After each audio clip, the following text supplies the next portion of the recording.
Welcome to Look Up, Andre's Stories. I'm your host, Andre, and today we're going to start off the show with a scripture. This is the day which the Lord hath made. We will rejoice and be glad in it.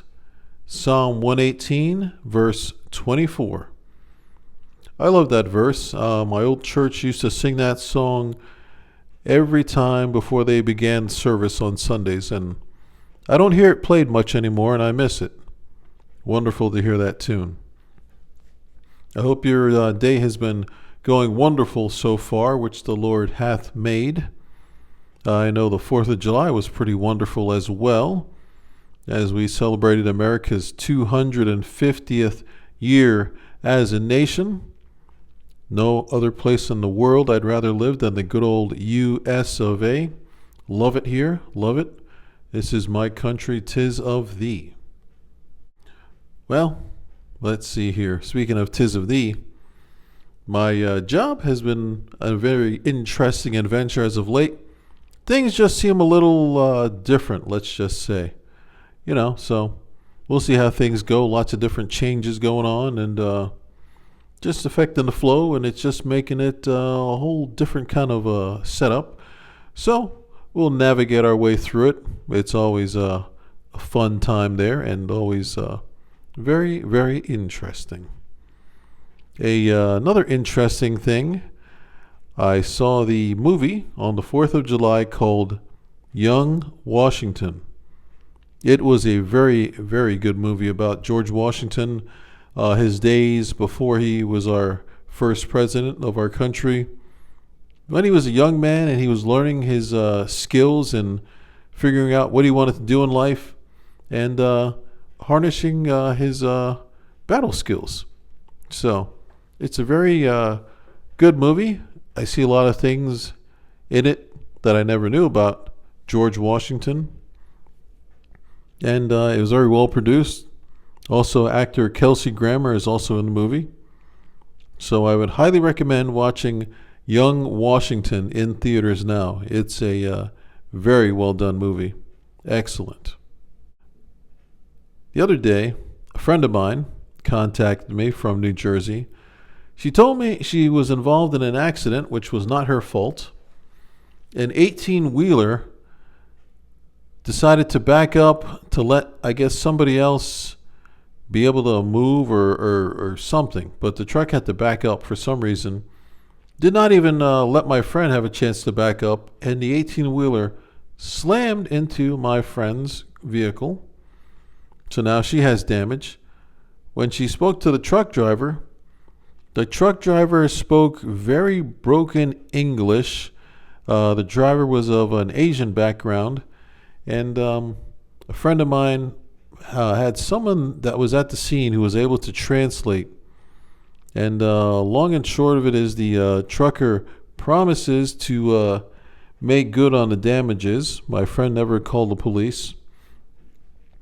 I have my own little suspicions about this truck driver thing. It kind of makes me think back to these recent stories about people having CDL truck licenses and things like that who are not very good in English, let's say, which the president's been trying to remove them off the highways because it's been leading to a lot of accidents because a lot of those drivers don't understand what the signs mean and they can't read them. So that is kind of dangerous when you're driving a very big vehicle like an 18-wheeler.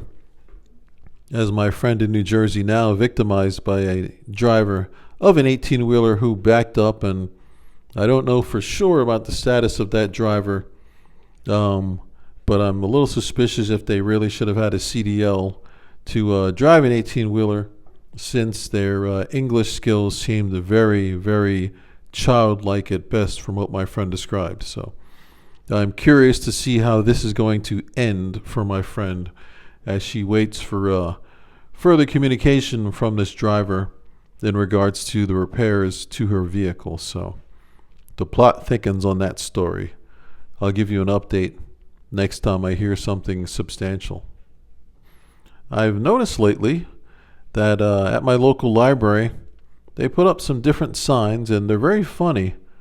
almost makes me feel like I'm on the TV show The Office or something when I read some of these signs. But we have some characters that come to our library, and since we do have such interesting characters, the library has to put up certain signs just to remind us of the do's and don'ts.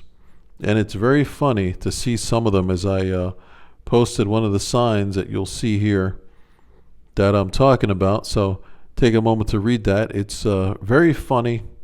And you're like, really? That goes on there?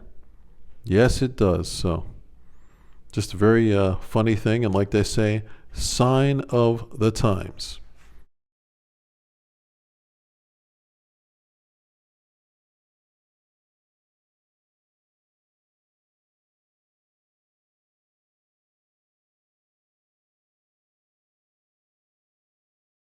Think of the 250-year anniversary of our wonderful nation, as we had a fantastic fireworks display as well, which set a world record, as the president had those fireworks going up in D.C., and it was amazing, spectacular, along with some very good entertainment, lots of good singing, lots of good performers, and I was very impressed by our military band that was up there performing. I forget the official name of our military band, but they were just singing and performing well, singing just a lot of wonderful music, and I never knew our military was that talented, along with just protecting the nation, having such great musical attributes as well. It was wonderful to see. So grateful for all of their performances. I'm still reading my book here from legendary coach Bobby Knight, The Power of Negative Thinking, an Unconventional Approach to Achieve Positive Results. It's been a very interesting book so far, getting into the mind of Coach Knight. And he emphasizes such things as which I guess are common sense, cutting down on mistakes, not getting too high when you do get victories, because that's when you end up stumbling, because you think you're invincible, and then you forget what got you there. So, still reading the book, enjoying it very much, and looking forward to getting more information out of this book by Coach Knight. On that note, I'm going to wrap up this episode of Look Up, Andre's Stories. Please subscribe to my channel. Also, feel free to leave any comments in the comment section, or if you have any stories or story ideas you'd like to share, feel free to leave those with me as well.